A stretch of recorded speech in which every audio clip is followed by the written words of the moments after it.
recording. Now I'm recording. Sourdough. This is going into about a 4 or 5 hour raise. We have another 11. You see the bubbles in there? This is the 11. Very simple. Took me a little while to figure this out. I've watched this recipe 100 times probably. You take 4 cups of flour. Everybody's like, oh, he's going to sift it. Yes, just because. I figured out to the top of this is just about 3.5 cups.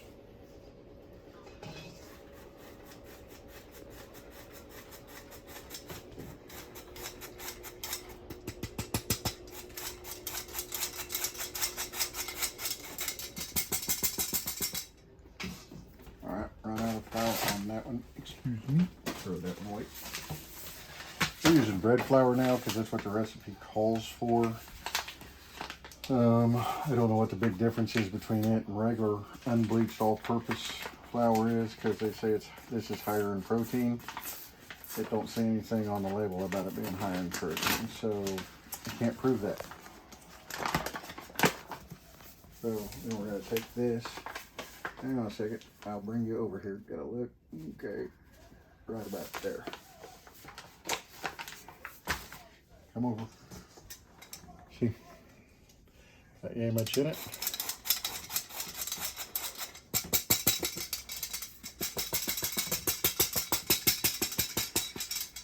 This is 1 3/4 of salt we use. Sea salt, so we add a little more. If you're using iodized salt, 1 3/4 teaspoon. 1, 2.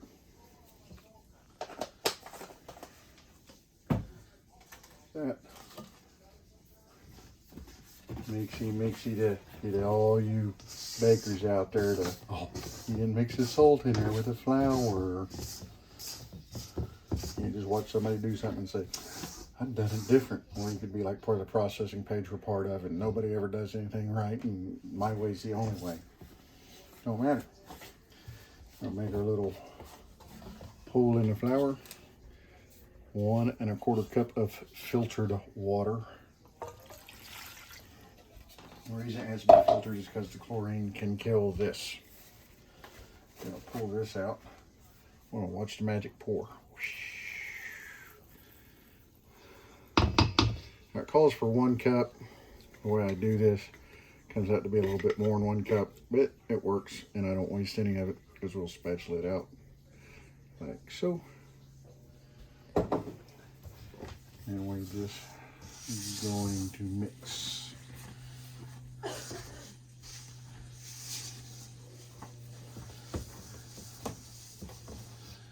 And I think by the time it's said and done, we will have made 4 loaves out of a 5-pound bag, plus some tortillas. No, we use regular flour for the tortillas, don't we? No, we use sourdough.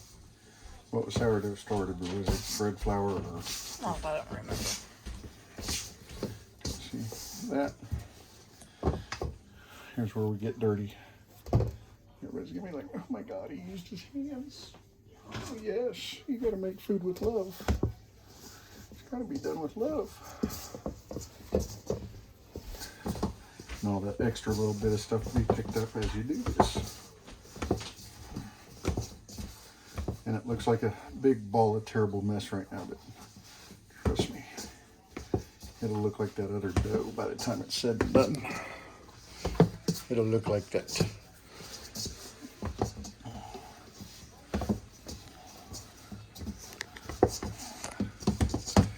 Matter of fact, I was thinking about what I could use our other loaf that we made the other day for. And I got an idea.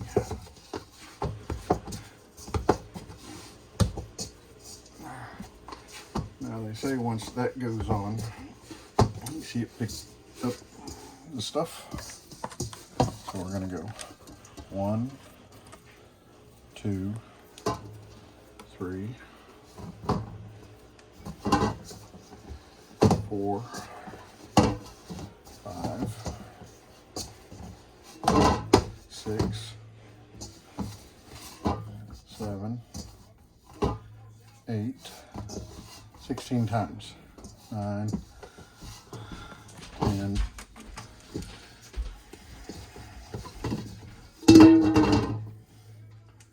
11, 12,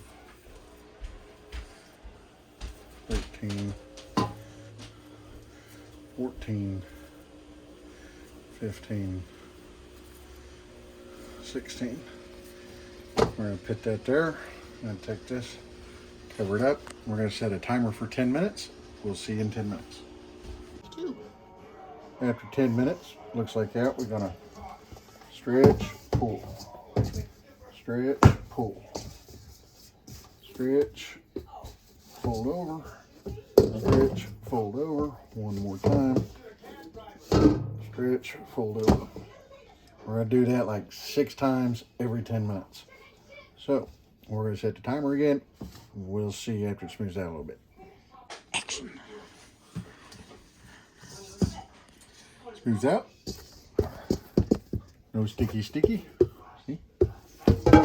Stretch, fold, stretch, fold, stretch, fold, stretch, fold. Ta-da. I'm going to take both these. That one's already risen a little bit. Says it can take up to 4 to 6 hours for these to rise and double in size. So we're going to put them in the oven with the light on. We're going to leave them in there. Once they double in size, we're going to pull them out.